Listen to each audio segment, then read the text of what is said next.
Hi, I'm Dr. Gail Gross, and this is podcast number 8, What Women Want.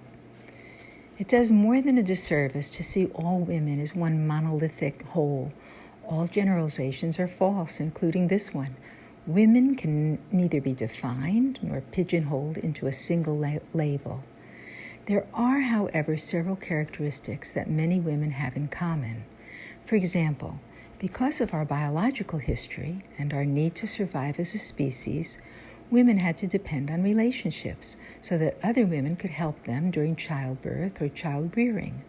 In fact, all mammals have a collaborative and intimate approach to these very important aspects of survival.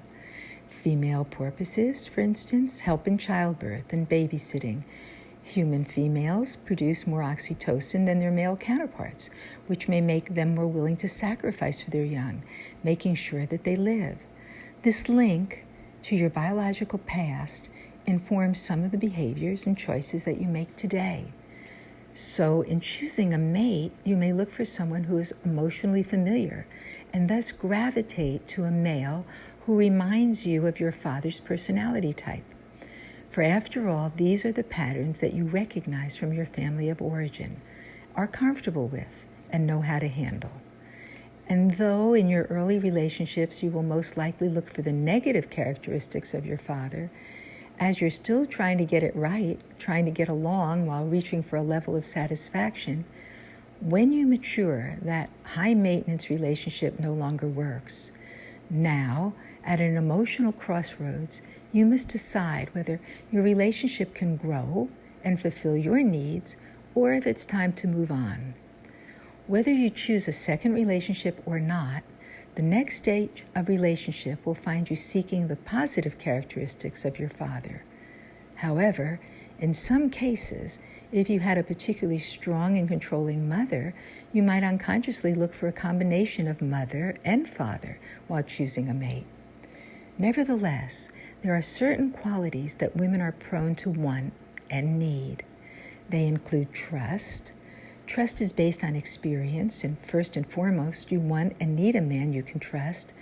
Going back to that early period of our evolution, women had to compete for that male to not only be her provider, but her protector. That feeling of being special, his one and only, is important. You want to know that he's loyal, and that when you're together, he won't have roaming eyes, and that you are the center of his universe. Commitment. You want your partner to be obligated, responsible, and committed to you, and only you. You want to know that the head on that pillow next to you is in your court, whether you're right or wrong, and you want to know that you can count on him, no matter what. He is invested in you. You want to feel that he loves you, all of you, the good, the bad, and the ugly. You want to feel that he knows you, including your silly foibles, your food allergies, preferences, and politics, and loves you anyway. In his eyes, you need to see that you and you alone are not only validated, but valued, that to him you come first, that he understands and knows the real you, and that he is with you all the way. He must be honest. Intimacy can only happen when you risk being completely yourself, totally honest and authentic, for only through intimacy can love survive. He must be mutual. Mutuality is the key to a good relationship, for only through mutuality can you feel you are an equal partner in the life you will build together. The greatest phrase a man or a woman can use for each other is the question, "Sweetheart, how do you feel about this?" This lets you know that he cares about what matters to you, what you think, and is not controlling the field of your emotions. Empathy. My mother used to say, to know all is to forgive all. That is certainly true in a relationship. You want a man who knows your history and as a result understands where you're coming from. A man that is kind and compassionate is a man that a woman can not only love, but value and admire. And it is through empathy that you appreciate what it is to love a good man, appreciating and recognizing that his softer side is his strength. You're a cheerleader. Your mate is your best friend and therefore your number one cheerleader. You want a man who wants you to blossom and grow and be what you can be, a man who supports your passions and dreams and encourages you towards self-determination. Sense of humor. You want a man who can make you laugh instead of taking himself too seriously and who is mildly self-deprecating. In the darkest moments of your life, humor can always turn on the light. So find a man who can make you smile. Self-respect.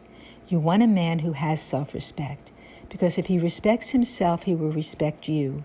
Even if you disagree on politics, finances, education, or child rearing, if you respect each other's opinions, you can find a way to collaborate.